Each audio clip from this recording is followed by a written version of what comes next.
네, 우리 가슴에 손을 얹고 함께 자신의 영혼을 향해 고백해 선포하도록 하겠습니다. 지나간 시간은 결코 나를 붙잡을 수 없습니다.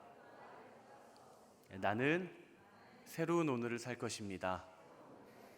아멘. 하나님의 말씀 앞에서 날마다 새로운 은혜로 살아갈 수 있는 여러분 되시기를 바랍니다. 우리가 살아가고 있는 이 인생이라는 시간들을 여러분 각자마다 나의 인생을 표현할 수 있는 단어나 혹은 표현들이 있다면 어떤 것들이 있으시겠습니까? 아마 어떤 분들은 내 인생에는 대표할 수 있는 단어, 표현할 수 있는 단어, 감사가 될 수도 있을 것이고, 어떤 분들은 사랑이 될 수도 있을 것이고, 어떤 분들은 선교, 또 섬김, 기쁨, 순종, 가족, 여러 가지로 표현을 할 수 있을 겁니다. 저는 오늘 하나님의 말씀을 함께 나누기에 앞서 우리의 인생에 대해 이렇게 설명을 하고 싶습니다.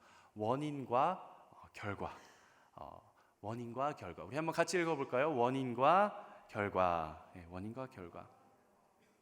우리가 살아가고 있는 이 인생, 조금 더 소급해서 이야기를 한다고 한다면, 우리가 살아가고 있는 나의 하루, 이 하루와 하루들이 모여서 일주일의 삶이 되고, 또 일주일의 삶이 모여 한 달이 되고 1년이 되고 10년이 되고, 이 모든 시간들이 모였을 때 우리는 그걸 가리켜 인생이다, 우리의 삶의 여정이다, 나의 삶이다, 이렇게 이야기를 합니다. 그러니까 우리의 인생의 모든 여정들은 각각 하루하루가 이렇게 독립적으로 따로 떨어져 있는 것이 아니라 모두 이어져 있다, 연결되어 있다라는 겁니다. 하루라는 내 삶에 콩을 심으면 다음 날에는 콩이 열매를 맺힐 수밖에 없습니다. 내가 오늘이라는 하루에 팥을 심으면 금이 날까요? 팥이 열매를 맺힐 수밖에 없는 거예요. 그렇기 때문에 우리는 우리의 신앙과 삶을 결코 분리시킬 수가 없습니다. 내가 하나님 앞에 성령으로 충만한 상태로 살아간다라고 한다면 나의 삶의 자리에서도 그게 티가 나고 그게 열매가 맺혀지게 되어 있다라는 거예요. 그래서 우리가 이 자리에 온 이유도 우리가 신앙을 가지고 있는 그리스도인들이기 때문에 우리의 삶의 일주일의 하루를 구별하여 우리가 말씀 앞에 이렇게 모이지 않습니까? 신앙이라고 하는 것은 결국 내가 인생을 살아감에 있어서 내가 지녀야 할 어떠한 하나의 삶의 양식이나 아니면 삶의 태도가 아니라는 사실이에요. 마치 우리가 더 나은 직장과 학교를 또 비전을 가지고 나아가기 위해 자격증을 하나하나씩 내가 획득을 하는 것처럼, 내가 신앙을 갖고 세가족 7주 과정을 마치고 교회라는 걸 다니는 사람으로서 어떠한 기독교인이라는 라이센스를 획득하는 것은 더더욱 아니라는 것입니다. 뿐만이 아니라 신앙이라고 하는 것은 내가 세상 가운데 나아가 살아갔을 때 조금 더 도덕적이고 그리고 선한 삶의 완성도를 이루어줄 수 있는 어떠한 삶의 지침서도 아니라는 사실입니다. 신앙이 곧 삶이고 삶이 곧 신앙이 되어야 하는 것이죠. 결코 동떨어질 수 없습니다. 나의 삶에서 내가 하루하루에 믿음을 심었으면 나의 인생의 여정에서는 믿음이라고 하는 열매가 나타날 수밖에 없는 거예요. 내가 오늘 하루 나의 삶에서 사랑과 용서를 심었으면 내 삶에서는 사랑과 용서가 열매 맺힐 수밖에 없는 것이죠. 여러분 인생 그래프 해보셨어요? 아마 한 번쯤은 다 해보셨을 것 같습니다. 처음 만났거나 모르겠어요. 저희 이제 다음 주부터 첫 순모임이 이제 시작이 되는데 또 아마 순에서 인생 그래프를 우리 순장들이 그리라고 할 수도 모르겠습니다. 네, 여러분 인생 그래프를 그리다 보면 몇 살 때 몇 가지 사건들이 있어서 뭐 플러스 100점, 마이너스 100점, 우리가 막 점수를 매겨서 선을 잇잖아요. 그런데 우리의 인생이 태어나면서 100점, 한 살에 마이너스 100점, 두 살에 플러스 100점, 유치원 가면서 마이너스 100점, 100점과 마이너스 100점을 극단적으로 왔다 갔다 한 사람의 삶이 있을까요? 혹여라도 전 세계에 한 명이라도 있을 수는 있으니까 확언할 수는 없겠지만 우리의 인생이 그렇지는 않다라는 거예요. 이유가 무엇이냐? 하루하루의 삶이 이어지고 마치 도미노처럼 오늘이라는 나의 삶은 내일에 영향을 미치고 내일이라는 나의 삶에는 그 다음 날에 영향을 미치고 계속해서 그 하루라는 점이 이어져 간다라는 것입니다. 쉽게 이야기하자면 우리의 인생이라고 하는 것은 하루라는 점이 모여서 그 점이 모이다 보면 하나의 선을 이루게 되고, 그 선을 잇다 보면은 그 선이 가지고 있는 방향이 있다라는 거예요. 그 나의 삶의 방향이 하나님을 향해 있는 것인가, 아니면 나 자신을 향해 있는 것인가, 아니면 내가 세상을 향해 있는 것인가, 나의 삶의 방향이 어디를 향해 있는 것인가, 그것을 발견할 수 있는 것은 하루라는 나의 삶에서 내가 어느 방향으로 점을 찍으며 살아가는가, 거기에 있다라는 것이죠. 저는 여러분들의 인생에 하루하루의 점이 모여 선을 이루고 그 선의 인생의 방향을 결정할 때 그 선의 끝에 하나님이 계시기를 주님의 이름으로 축복합니다. 오늘 본문을 보면 한 가정이 등장을 합니다. 우리가 잘 알고 있는 이삭의 가정이죠. 우리가 창세기를 계속 나누고 있는 것처럼 하나님의 축복이 누구로부터 시작을 하죠? 아브라함으로부터 시작이 돼서 누구로부터 내려옵니까? 이삭으로 내려와서요. 이삭에서 누구로 내려갑니까? 야곱으로 내려갑니다. 우리가 잘 알고 있죠. 아브라함, 이삭, 야곱, 축복의 통로, 축복의 계보, 우리가 너무나도 잘 알고 있습니다. 그런데 오늘 본문을 보면 참 아이러니하게도 하나님의 사람이라고는 믿어지지 않을 만큼 이삭과 그의 아내 리브가와 그의 축복의 자녀 야곱이 굉장한 권모술수와 가족 간의 대립과 분열과 갈등을 겪게 되는 것을 우리가 볼 수 있습니다. 오늘 장면은 이삭이 자신의 자녀에게 이제 축복을 해주는 그런 장면이 등장을 하는데요. 우리가 함께 나눴던 것처럼 이삭은 에서를 따로 불러서 에서한테 축복을 주고 싶어합니다. 근데 그의 아내였던 리브가 그것을 엿듣고 야곱을 사랑하니까 어떻게 해서든 그 축복을 뺏어서 야곱한테 주고 싶어서 권모술수를 쓰죠. 거짓과 속임수와 계략을 써서 결국에는 마침내 이 야곱이 그 축복을 받아오게 됩니다. 시간이 되시는 분들은 창세기 27장을 집에 돌아가셔서 한번 읽어보시면 좋을 것 같은데요. 총 6장면이 등장을 합니다. 이것을 마치 우리가 연극이나 드라마나 하나의 영화처럼 우리가 만든다고 한다면 6개의 씬이 등장을 하는데, 이 6개의 씬에 온 가족이 함께 모여 의견을 나누는 씬은 단 한 씬도 없습니다. 이삭이 에서를 따로 만나고요, 리브가가 야곱을 따로 만나고요, 이삭이 에서가 없는 자리에서 야곱이 이삭을 따로 만나고요, 야곱이 없는 자리에서 에서가 이삭을 따로 만납니다. 모든 것이 다 따로 이루어져요. 고대 근동 사회에서 아버지가 아들에게 축복을 해주는 시간은요, 엄청난 시간이에요. 어마무시한, 가족의 평생에 있어서 가장 중요한 시간이기 때문에 어떻게 하겠어요? 은밀하게 따로 할까요? 그렇지 않아요.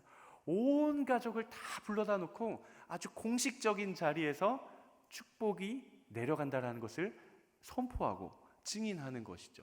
그런데 오늘 본문을 보면 이삭은 에서를 따로 불러서 축복해 주려고 하고, 리브가는 야곱을 따로 불러서 그 축복을 뺏어오려고 한다라는 걸 볼 수가 있어요. 건강하지 못한 거죠. 거룩하지 못합니다.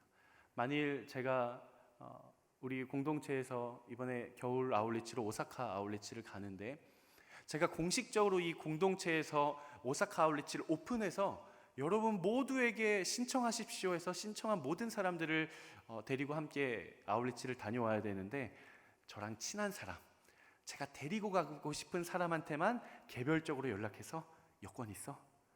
야, 빨리 여권 빨리 발급받아. 야, 항공권 빨리 예매. 날짜 언제야? 그때 그냥 인천공항으로 와.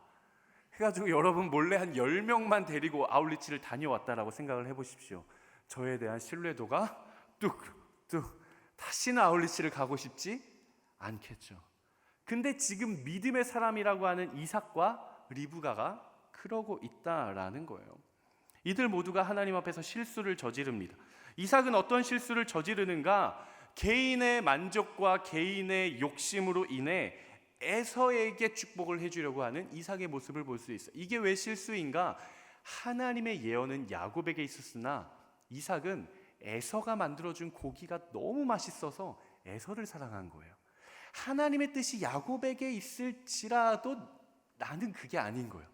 내 뜻대로 내가 축복을 해주고 싶은 거죠. 그러니까 하나님의 뜻대로 행하지 않고 자신의 뜻대로 이루어가고 싶어하는 이삭의 모습을 볼 수가 있습니다.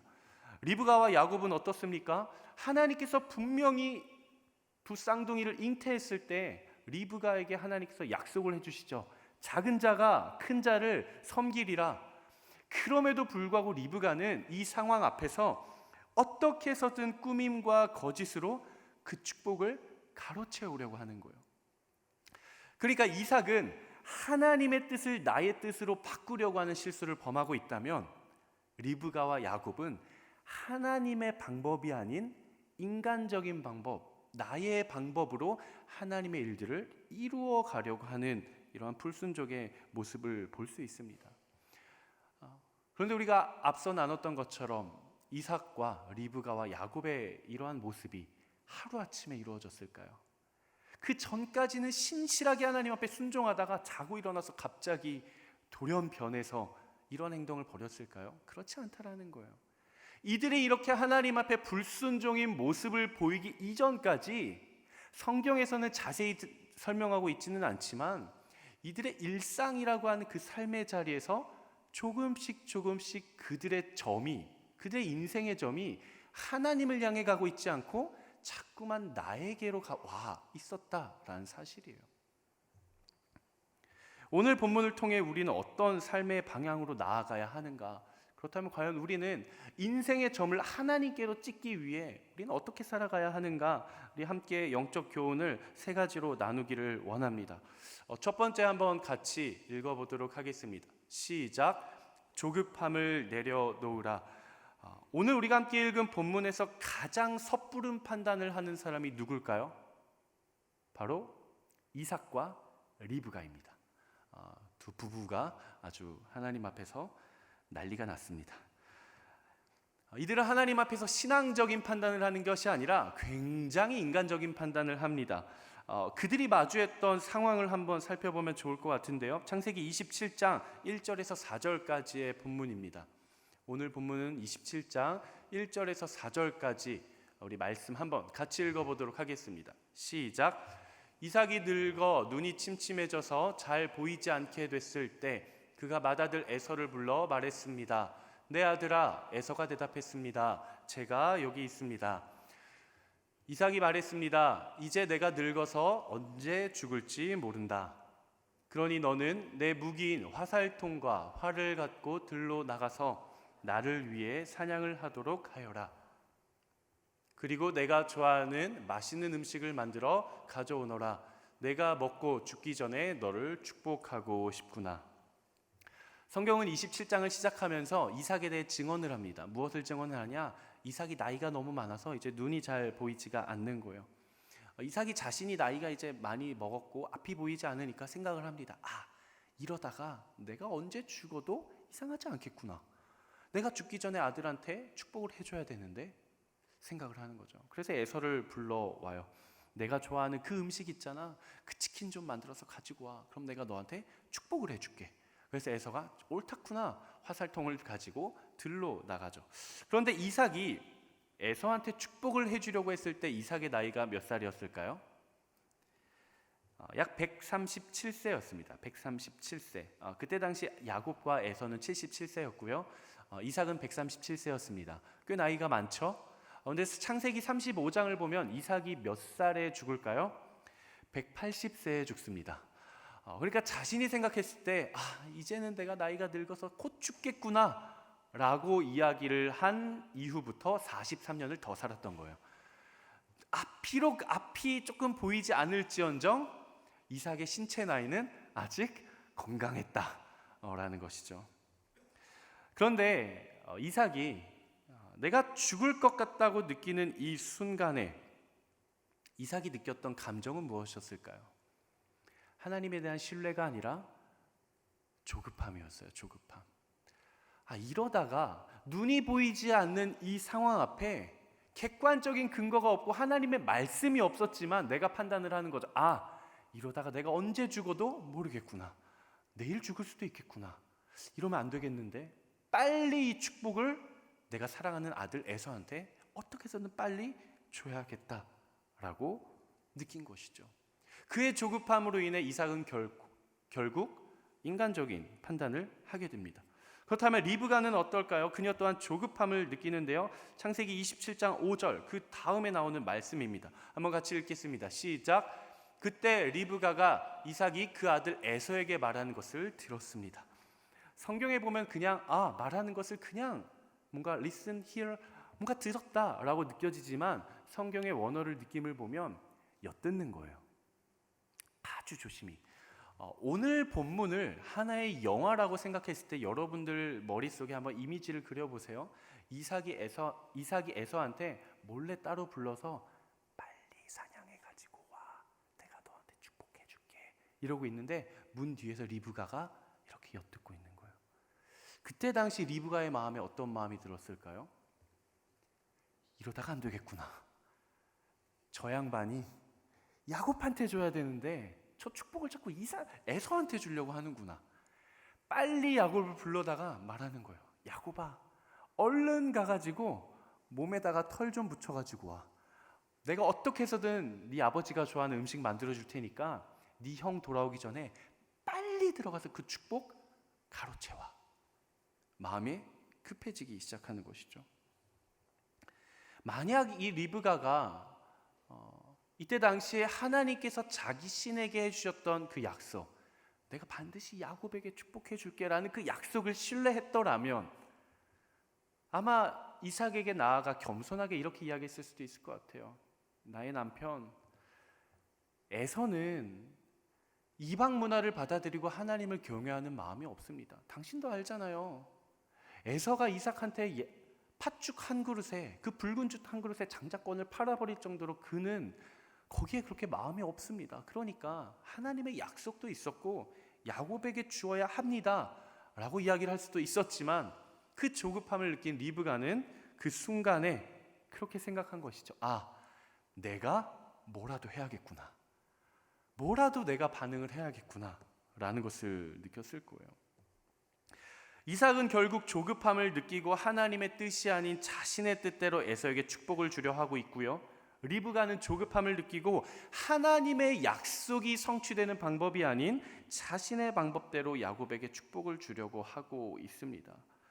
여러분, 우리가 인생을 살아갈 때 오늘 하루라는 점을 찍을 때 어디에 점을 찍어야 할지 분간하지 못하게 만드는 것이 무엇입니까? 상황이죠, 상황.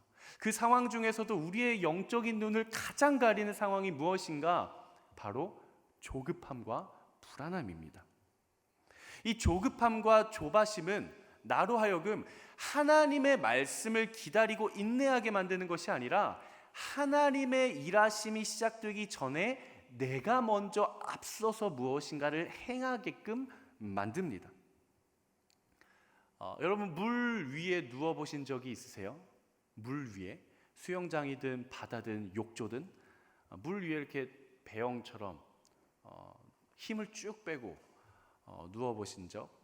마음이 이렇게 편안하면요, 안정감이 있으면요, 숨이 어떻게 쉬어지냐면요, 이렇게 쉬어지는 게 아니라 그냥 신선처럼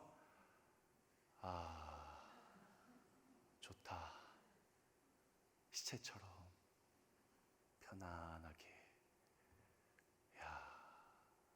이렇게 쉬어요.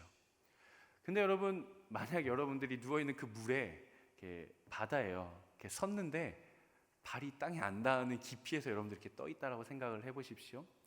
근데 바다가 살짝 물결이 일으면서 정말 조금의 물이 여러분들의 얼굴로 튀고 숨을 쉬어야 하는 코와 입을 살짝 가로막았다라고 생각을 해보십시오. 그 순간 우리 생각엔 어떤 게 찾아오냐면요, 어라? 더 큰 물이 파도치는 거 아니야? 이 물이 크게 몰려와서 내 얼굴을 덮고 내가 숨을 못 쉬고 내가 물에 빠져서 저 깊은 데로 가면 어떡하지? 라는 순간적인 생각이 내 안에 찾아옵니다. 그러면 우리의 숨이 어떻게 되냐면요, 이렇게 돼요. 누워있는 게 아니라 얼른 일어나려고 해요. 여러분들, 우리의 인생도 마찬가지예요.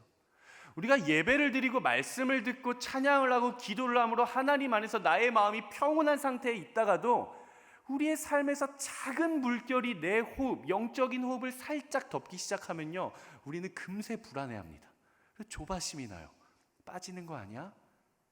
이 상황이 나를 덮쳐버리면 어떡하지?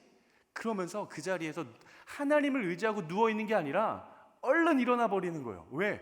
뭐라도 해야 되니까. 죽을 것 같으니까. 그 이유가 뭐예요? 조바심이라는 거예요. 조바심.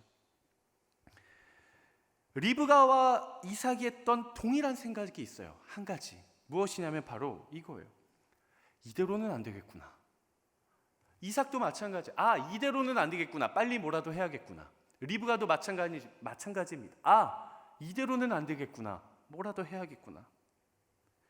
여러분들은 언제 조급함을 느끼십니까? 주변에서는 모두 이제 취업을 해서 자리를 잡아가는데 계속해서 이력서를 넣어도 연락 오는 회사는 없고, 나이는 한 살 한 살 먹어가고 있고, 주변 친구들은 벌써 자리를 잡아가고 있고, 나의 삶의 상황을 봤을 때 여러분 조급하지 않으세요? 내가 육체적인 질병을 앓고 있는데 그 질병을 위해 끊임없이 기도를 해도 이 질병이 회복되지는 않고 치유되지는 않고 끊임없이 지속이 될 때 이러다가 그냥 평생 달고 살아가겠구나 라고 느끼진 않으십니까? 여러분들의 가족을 위해 오랫동안 구원을 위해 기도를 했는데 가족의 모습을 보면 교회를 한 번도 가지는 않고, 그렇게 내가 교회 가자고 한 번이라도, 그렇게 몇 번이라도 이야기를 해도 한 번을 나와 함께 교회를 가주지 않는 가족의 모습을 보면서 안 되겠구나라는 생각을 하고 계시지는 않으십니까? 한 살 한 해가 지나갈수록 주변에서는 청첩장이 계속 날라오고, 나는 만나는 사람은 없는데 내가 다니는 곳이라고는 교회, 회사, 집, 교회, 회사, 집, 회사에서도 만날 상황이 안 되고, 교회, 여러분 주변 가까운 곳을 보십시오. 멀리 있지 않아요? 교회에서도 만날 상황은 되지는 않고, 누구를 만나야 될지 어디서 만나야 될지도 모르겠는데, 나이는 한 살 한 살 먹어가고 주변에서는 결혼 소식이 들려오고, 이러다 내가 노총각 노처녀로 내가 내 인생이 뒤처지는 거 아닌가 조급함이 들지는 않으십니까? 그러니까 요즘에 기독교 청년들이 그렇게 클럽에 가서 사람을 만나려고 한다고 하잖아요. 뭐라도 회사에는 남자밖에 없고 교회에는 소망이 없고 내가 하는 것이라고는 집에밖에 안 가는데, 목사님 제가 그냥 제 삶에는 자매가 없어요. 어디 가서라도 만나야죠 해서 땡땡 포차가고 어디 가고 이렇게 생각하는 거죠. 이대로는 안 되겠구나. 뭐라도 해야겠구나. 우리의 인내가 열매를 맺는 것이 아니라 나의 조급함이 죄의 열매를 계속 맺는 것이죠. 대부분의 우리의 삶 속에서 우리가 조급함을 느끼기 시작하면요, 그 조급함을 가지고 내딛는 점의 방향은 하나님의 방향이 결코 아닙니다. 하나님을 바라보고 어딘가로 점을 찍어야 되는데 조급한 나머지 하나님을 등지고 세상을 향해 찍기 시작하고, 인간적인 방법으로 찍기 시작하고, 나의 뜻과 나의 계획과 나의 생각으로 앞선 방향일 때가 너무나도 많다라는 사실이에요. 사랑하는 여러분, 여러분들의 인생의 조급함을 내려놓으시게 되시기를 주님의 이름으로 축복합니다. 왜냐하면 여러분들을 향한 하나님의 역사는, 하나님의 일하심은 멈춰있지 않습니다.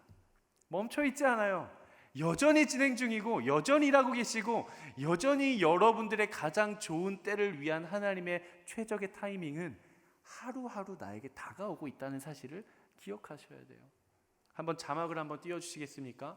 우리 한번 같이 읽어보도록 하겠습니다. 눈앞에 열매가 맺히지 않는다고 해서 교만할 필요도 없다. 당장에 내 눈앞에 뭔가 열매가 맺히지 않는다고 해서 실망할 필요도 없고요. 내 눈앞에 내가 마음대로 살았다고 심판이 임하지 않는다고 해서 교만할 필요도 없는 거예요. 베드로 사도가 이렇게 이야기를 합니다. 사랑하는 자들아, 주께는 하루가 1000년 같고 1000년이 하루 같다는 이 한 가지 사실을 잊지 말라. 여러 사실 중에 이것도 기억해라가 아니라 주께는 하루가 1000년 같고 1000년이 하루 같다는 이 한 가지 사실을 잊지 말라라고 이야기를 합니다. 저는 여러분들이 인내의 믿음을 가지고 살아갈 수 있는 여러분 되시기를 바랍니다. 두 번째 한번 같이 읽어보도록 하겠습니다. 두 번째, 시작. 작은 틈을 조심하라. 거짓과 속임수는요, 아주 작은 틈을 파고 들어옵니다. 그리고 그 아주 내 인생의 작은 틈을 파고 들어온 거짓과 속임수는요, 또 다른 거짓과 속임수를 낳게 돼요. 우리 야곱의 모습을 보면 알 수 있는데요, 오늘 본문 27장 11절과 12절 말씀 한번 같이 읽어보도록 하겠습니다. 시작. 야곱이 자기 어머니 리브가에게 말했습니다. 하지만 형 에서는 털이 많은 사람이고 저는 피부가 매끈한 사람입니다. 만약 아버지가 저를 만져보시면 제가 아버지를 속이는 자라는 것을 아시게 돼 복은커녕 오히려 저주를 받게 될 것입니다. 리브가가 야곱에게 제안을 해요. 와봐. 에서 나갔어. 얼른 가가지고 뭐라도 잡아. 그럼 내가 음식 만들어줄게. 너는 몸에다가, 너가 꿀피부니까 몸에다가 털 좀 붙이고 아버지한테 들어가. 그래서 아버지를 속이고 얼른 그 축복을 가로채와. 야곱이 어떻게 반응합니까? 좋아요 어머니, 저 할 수 있어요. 그러고 들어가는 게 아니라 오히려 걱정을 합니다. 어머니, 형은 털이 많은 사람이고 털복숭이고 저는 피부가 매끈한데 아버지가 혹시 만져보시고 들통이 나면 축복은커녕 평생 저주받게 되는데 제가 그걸 어떻게 해요? 이렇게 이야기를 하는 거예요. 근데 리브가가 뭐라고 이야기를 하냐? 걱정하지 마. 너한테 임하는 모든 저주 내가 다 받아줄게. 그러니까 너는 그냥 들어가. 야곱이 들어갑니다. 근데 이 태도가 어떻게 바뀌어 가냐면요, 참 재밌어요.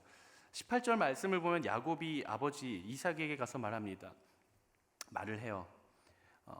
아버지 이렇게 불러요. 근데 이 목소리는 저는 여러분 한번 영화라고 생각을 해보세요. 이 시나리오가 진행이 되다가 이제 극적인 상황을 향해 달려가는 거예요. 야곱이 이렇게 분장을 하고 에서 분장을 하고 음식을 들고 이제 이삭한테 가는 거예요. 이삭을 불러요. 아버지 불러요. 담대하게 불렀을까요? 저는 엄청 목소리 떨렸을 것 같아요. 막 혹시 들키면 어떡하나, 평생 저주받을 텐데. 아버지 불러요. 그래서 이삭이 대답하며 누구냐? 야곱이 대답을 해요. 저 맏아들 에서입니다 라고 이야기를 합니다. 첫 번째 거짓말이죠.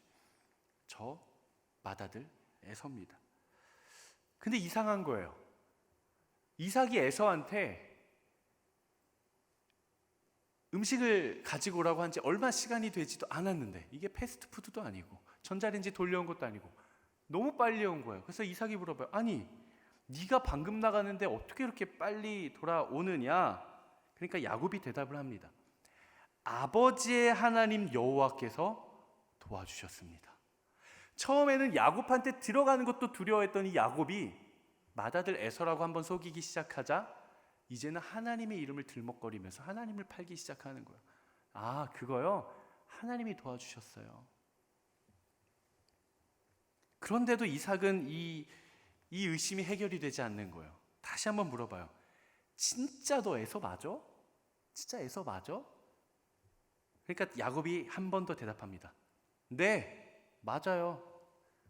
확신을 가지고 대답을 하는 거예요. 네, 저 에서 맞아요. 야곱의 거짓말이 점점 더 대담해지고요, 점점 더 뻔뻔해집니다. 이게 뭐냐면요, 우리가 가장 경계해야 될 부분인데, 죄라는 것이 가지고 있는 특징 중에 하나가 바로 성장성이에요. 성령의 열매도 성장을 해서 열매를 맺히는데요, 죄도요 열매를 맺어서요 성장을 합니다. 여러분들의 인생 가운데 혹시 하나님을 가장 멀리 떠났던 경험이 있으세요? 목사님, 저는요 제 인생의 신앙의 방황기에 이것까지 해봤어요. 말하지 마십시오. 옆 사람을 시험 들게 하지 마시고 혼자 고백을 해보세요. 혼자. 그때 내가 참 철없을 때 참 이렇게까지 했었지.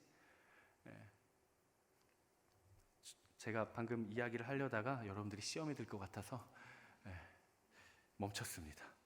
근데 여러분, 그렇게 하나님을 떠나게 되는 게, 그 전날까지는 내가 하나님이 너무 좋고 예수 그리스도가 너무 사랑스럽고 매일 큐티하고 매일 예배드리고 매일 기도하고 찬양하고 그러한 삶을 살다가 자고 딱 일어났더니 다음날 하나님을 저 멀리 떠나게 됩니까? 그렇지 않다라는 거예요.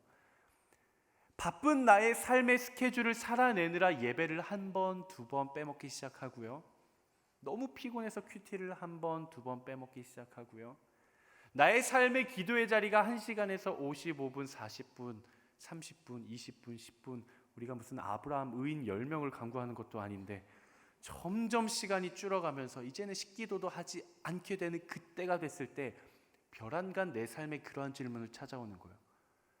내가 이렇게 바쁜 삶을 살아가는데 굳이 교회 가서 그 시간을 버릴 필요가 있을까?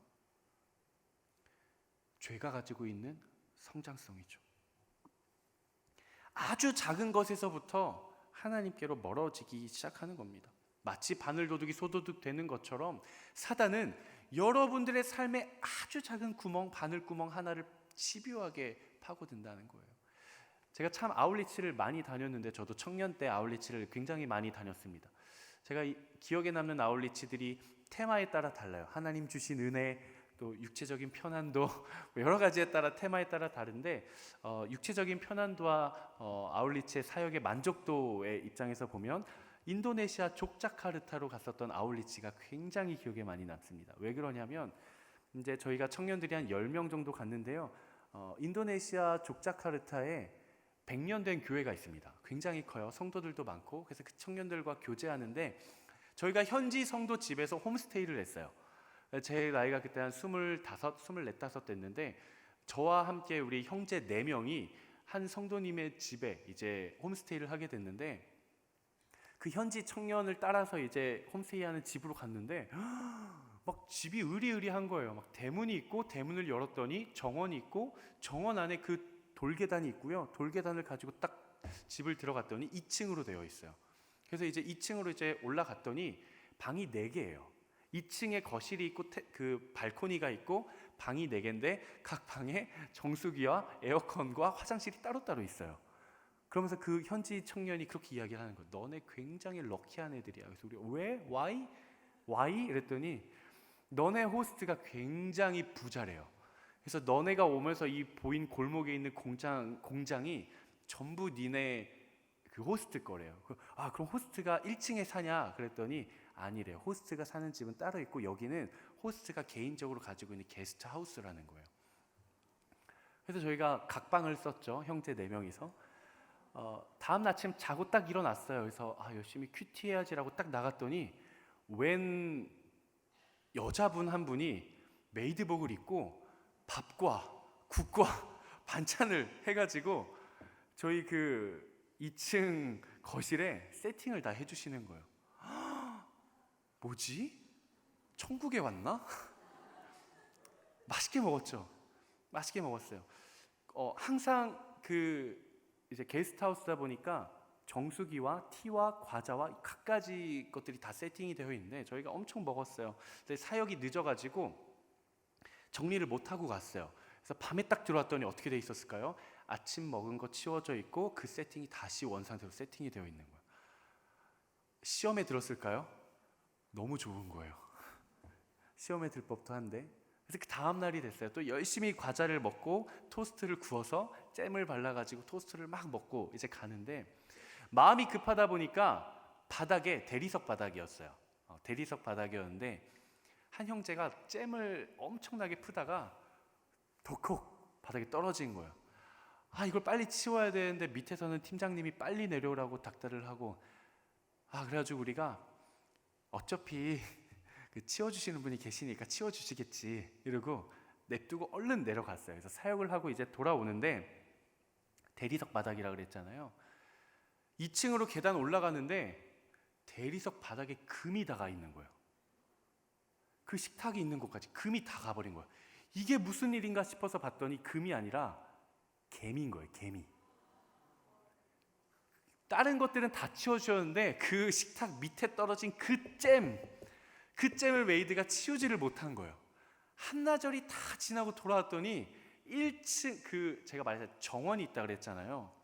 굉장히 자연 친화적인 정원이었는데 입구에서부터 2층으로 올라가서 그 점까지 검은색 한 줄로 개미 수만 마리가 모여가지고 그 잼을 옮기고 있는 거예요.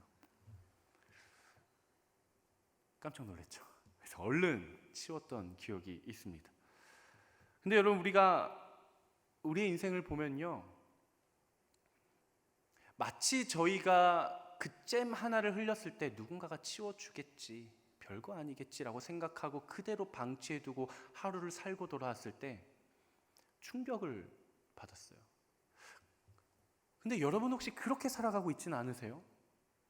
내가 하나님 앞에 하나님과의 관계에서 영적인 잼을 내 바닥에 떨어뜨렸는데 내 삶에, 내 마음에, 내 영혼에, 내 생각에, 내 입술에, 내 행동에, 내 표정에, 내 관계에 잼을 떨어뜨렸는데 그렇게 생각하는 거. 에이, 이 정도는 괜찮겠지.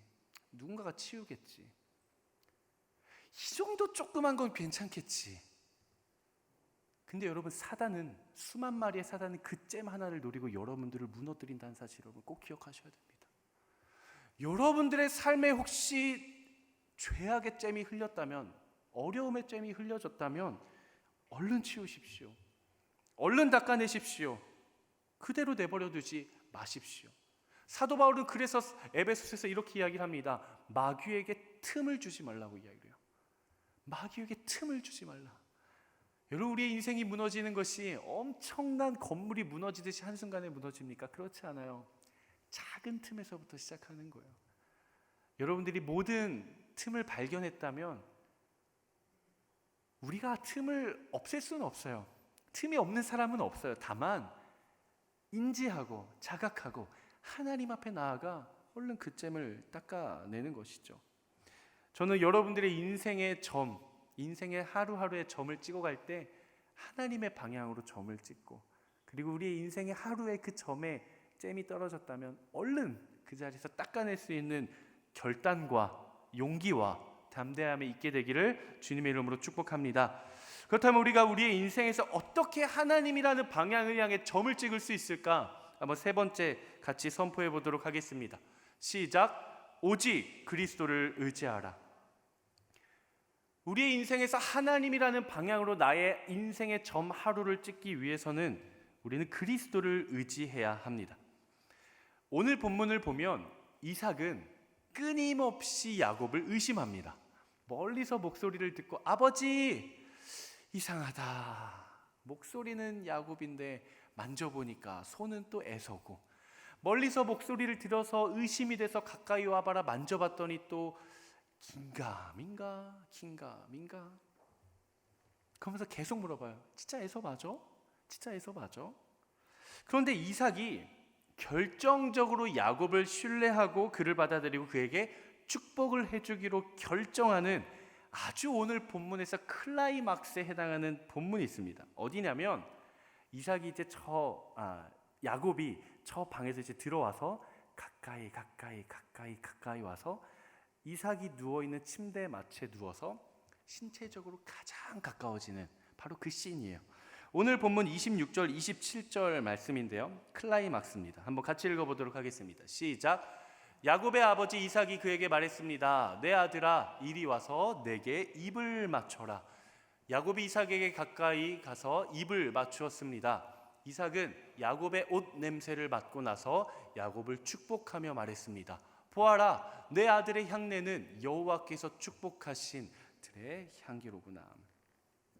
이삭이 야곱에게 축복하기로 마음먹은 결정적인 순간은 어디냐? 목소리를 들어도 의심스럽고 만져봐도 의심스러워서 이제는 확정짓기에 야곱한테 이야기하고, 가까이 와봐, 나에게 입을 맞춰봐라. 가장 가까워진 그 순간에 야곱에게서 나는 그 냄새를 맡아보고 야곱의 냄새인지 에서의 냄새인지 이삭이 판가름해보기 위해 야곱을 가장 가까이로 부르는 거죠. 그런데 흥미로운 사실이 있습니다. 오늘 27장 말씀을 보면 이삭은 야곱의 옷 냄새를 맡고 나서 그를 축복했다라고 이야기를 하는데, 이때 야곱이 입고 들어왔던 옷이 누구의 옷인지 아십니까? 바로 에서의 옷이에요. 리브가가 에서의 옷을 야곱에게 줍니다. 창세기 27장 15절 말씀인데요, 한번 같이 읽어보도록 하겠습니다. 시작. 리브가는 집안에 두었던 맏아들 에서의 옷 가운데 가장 좋은 옷을 꺼내 작은 아들 야곱에게 입혔습니다. 생각을 해보십시오.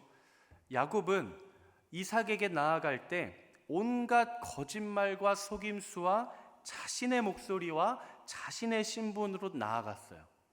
근데 그가 이삭에게 받아들여진 결정적인 계기를 한 것은 바로 에서의 옷이었다라는 거예요.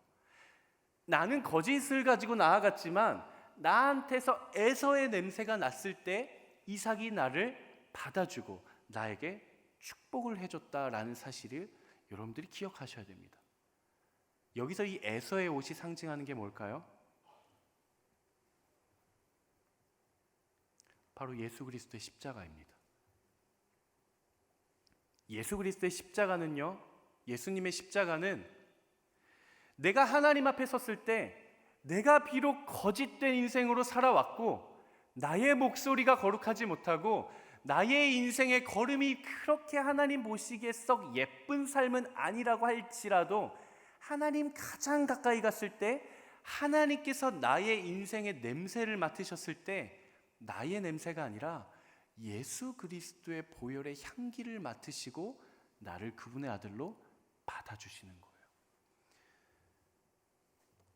야곱이 아무리 목소리를 에서의 목소리처럼 흉내내고 자신의 팔에 동물 털을 덕지덕지 붙이고 이삭이 좋아할 법한 음식을 가지고 갔다라고 할지라도 야곱이 이삭에게 가장 가까이 갔던 그 순간에 맏아들 에서의 향기가 아니라 야곱의 향기가 났다라고 한다면 아마 이삭은 야곱에게 축복을 주지 않으려고 했을 수도 있습니다.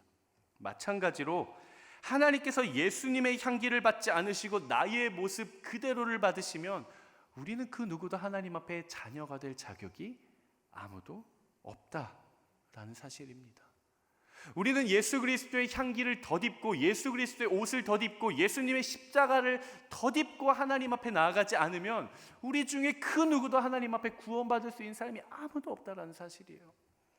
근데 더 감사한 사실은, 우리에게 힘이 되고 소망이 되는 사실은, 나의 인생이 비록 하나님으로부터 멀리 떨어진 인생을 살았다고 할지라도 내가 그리스도의 향기를 힘입어 하나님 앞에 나아가면 하나님께서 내 인생의 향기, 내가 지금까지 살아온 인생의 향기를 맡으시는 것이 아니라 그분의 독생자 예수 그리스도의 향기를 맡으시고 나를 그분의 아들로 의롭게 여겨주시고 그분의 축복을 우리에게 모두 주신다라는 사실이에요.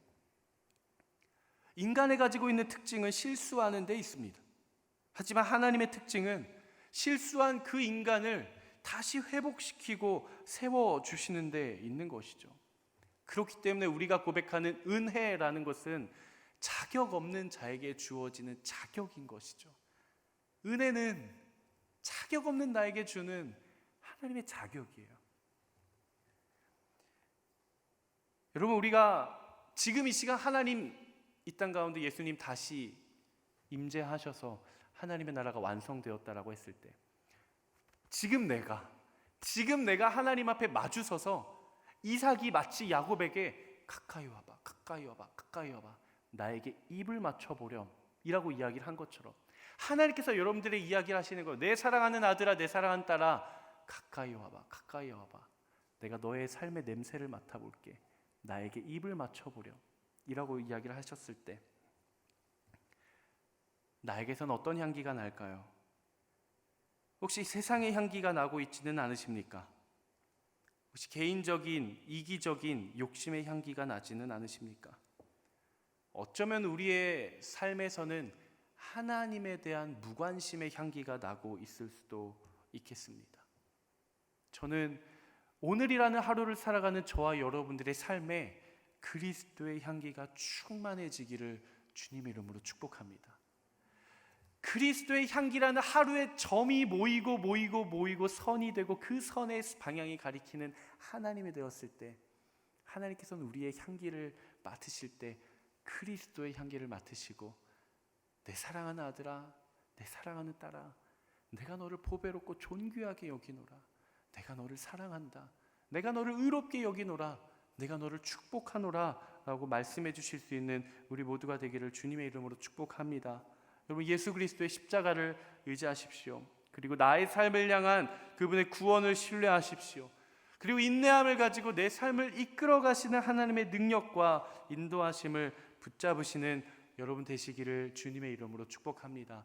제가 말씀을 마무리하고 함께 기도하려고 하는데요, 우리가 말하고 있는 인생이라는 것은 결국 나에게 주어진 하루라는 점이 모여 선을 이루었을 때, 그리고 그 선을 가리켜 우리는 인생이라고 부릅니다. 인생이라고 하는 것은 어디선가 내가 멀리 갔을 때 내가 걸어온 그 시간을 돌아보고 인생이라고 하는 것이 아니에요. 오늘 여러분들은 어떤 삶을 사십니까? 오늘 여러분들은 이 자리에 어떠한 마음을 가지고 오셨습니까? 그 마음의 태도가 여러분들의 인생을 대변할 겁니다. 여러분들이 쌓아 올리고 있는 그 일상이라는 하루가 여러분들의 인생의 방향을 결정할 겁니다. 여러분, 우리의 인생은요, 점이 아니에요. 여기에도 찍혔다가 저기에도 찍혔다가 이 점과 이 점이 아무 상관이 없는, 그저 산발적으로 아무렇게나 찍어대는 그런 인생이 아닙니다. 우리의 인생은 하나님께서 나에게 주신 그 하루에 최선을 다했을 때 그 점의 끝에 또 다른 점이 찍히고, 그 점의 끝에 또 다른 점이 찍히고, 하루라는 점이 모여 선을 만들고, 선이 모여 인생을 만들고, 그 인생의 방향이 우리가 나아가야 할 방향을 결정하는 것이죠. 사랑하는 여러분, 여러분들의 하루라는 인생의 삶의 점을 하나님을 향해 담대하게 찍으십시오. 그리고 그 점이 또 다른 점을 낳게 하십시오. 그리고 그 점이 이어지도록 하십시오. 그리고 마침내 여러분들의 인생의 방향을 하나님께로 향해 나아갈 수 있게 되시기를, 그래서 하나님께서 여러분들의 인생을 아주 향기롭게 맡게 되시기를 주님의 이름으로 축복합니다. 이 시간 우리가 함께 기도하며 나아가려고 하는데요, 하나님, 나의 인생을 주님 손에 맡겨드리며 주님을 신뢰하며 내가 하나님께로 더 가까이 나아가겠습니다라고 고백하시는 분들 한번 자리에서 일어나 볼까요?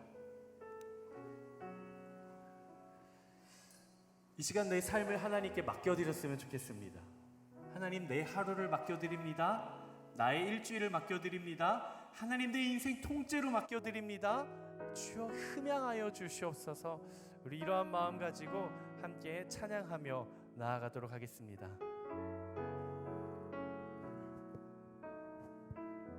주님 손에 맡겨드리리, 주님 손에 맡겨드리리,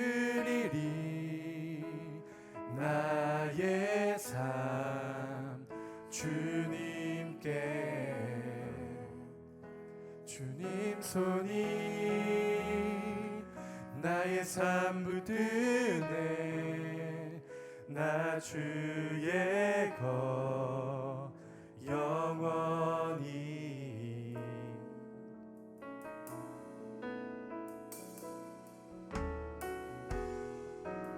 주와 함께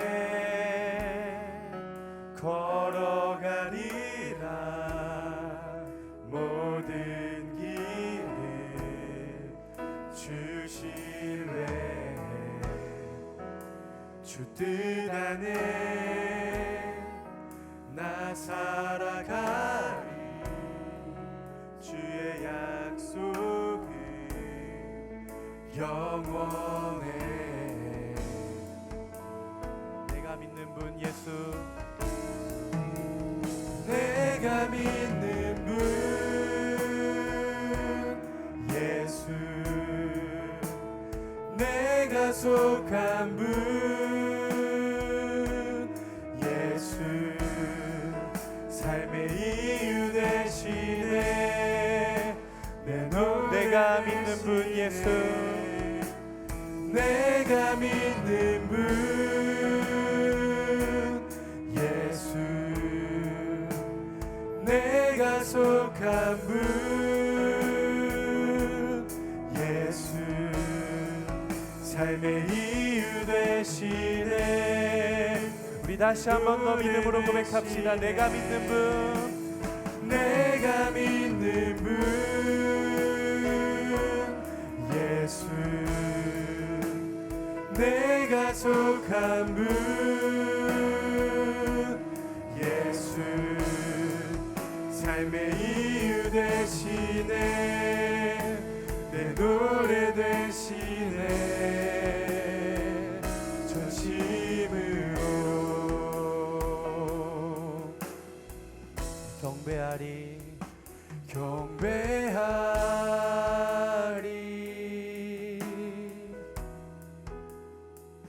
경배하리라,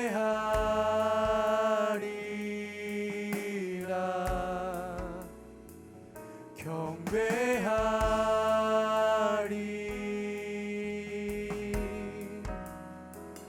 경배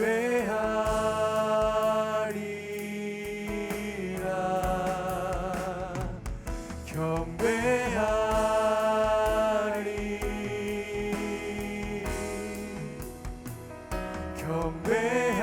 경배하리 주님을 경배하리 주여 내 삶을 받아주시옵소서 경배하리 아멘 우리가 전심으로 주님을 경배합니다 경배하리 경배하리 경배하리 나의 온 마음을 나의 주님을 경배하리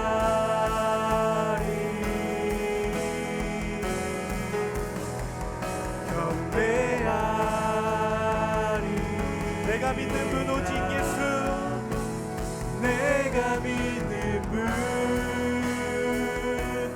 예수 내가 속한 분 예수 삶의 이유 되시네 내 노래 되시네 내가 믿는 분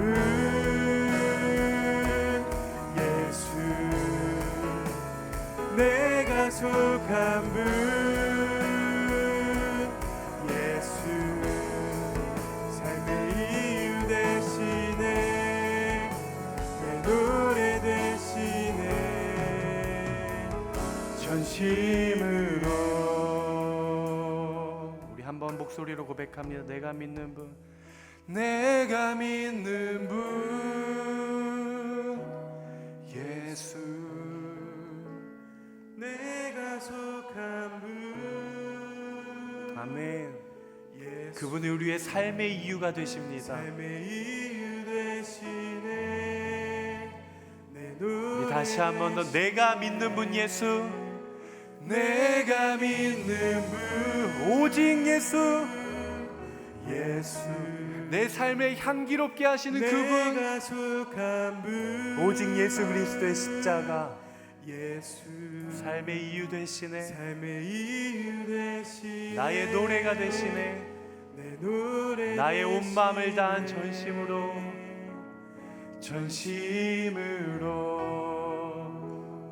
여러분 예수님 사랑하십니까? 여러분 정말 그분이 우리의 삶의 이유가 되신다고 고백하십니까? 여러분 나의 향기가 아니라 예수 그리스도의 그 보배로운 향기로 살아가게 되기를 간절히 소망하십니까?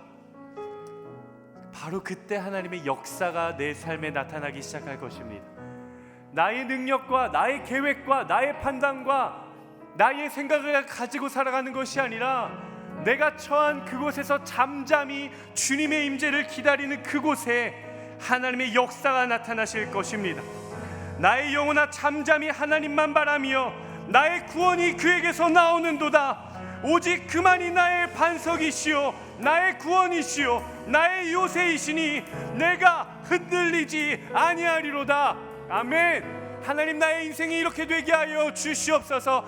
흔들리는 인생이 아니라 믿음을 가지고 나아가는 인생이 되게 하여 주시옵소서. 내 삶에, 내 입술에, 나의 행동에, 나의 모든 삶의 영역에 예수 그리스도의 향기가 나게 하여 주시옵소서. 이 시간 두 손을 높이 들고 주여 한번 외치며 함께 기도합니다.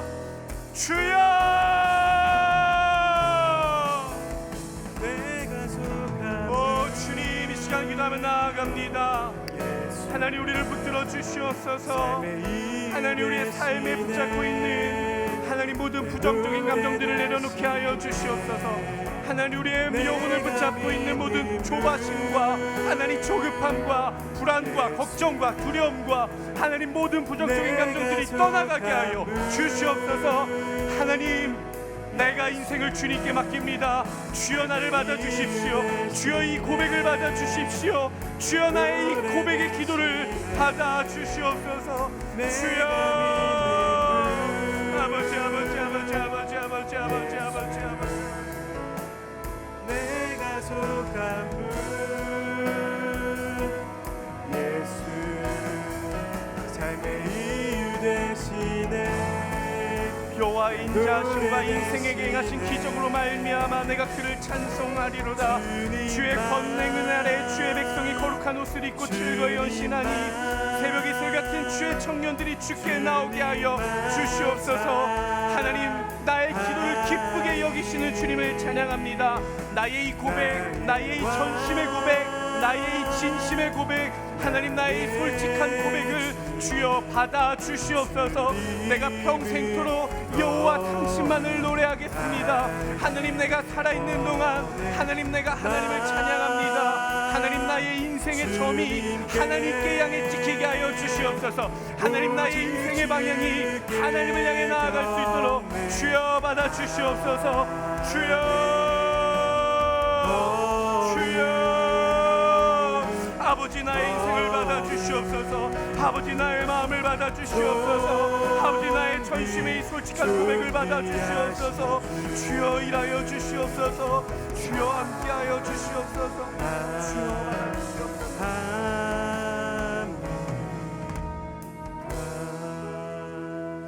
사랑하는 주님, 하나님, 지금 내가 어디에 서 있는지 보게 하여 주시옵소서. 하나님, 나도 모르는 사이에 세상의 밀물과 썰물에 의해 하나님으로부터 너무 멀리 떨어져 나왔습니다. 하지만 주님, 여전히 주님은 우리를 붙잡고 계시기에 내가 이제 내딛어야 할 한 걸음, 그 한 걸음을 주님께 향할 수 있도록 인도하여 주시옵소서. 하나님, 나의 순간이라는 점이 모여 하루가 되고 하루라는 점이 모여 나의 인생이 되는 것처럼 이 시간 나의 믿음의 걸음을, 그 한 점을 하나님께로 향해 찍기를 원합니다. 주여 받아주시고 이끌어주시고 긍휼히 여겨주시고 나의 인생의 모든 걸음과 고백 가운데 예수 그리스도의 거룩한 보배로운 향기로 덮어 주시옵소서. 그리하여서 주님, 나의 인생의 점이 모여 선이 되고 그 선의 방향이 하나님께로 향했을 때 지나간 모든 자리에 그리스도의 향기가 남게 하여 주시옵소서. 그렇게 우리와 함께 하실 것을 믿으며 거룩한 예수 그리스도의 이름으로 기도드리옵나이다. 아멘. 우리의 인생의 모든 것 되시는 우리 주님께 우리 감사의 박수 함께 올려드리도록 하겠습니다. 아멘. 아멘.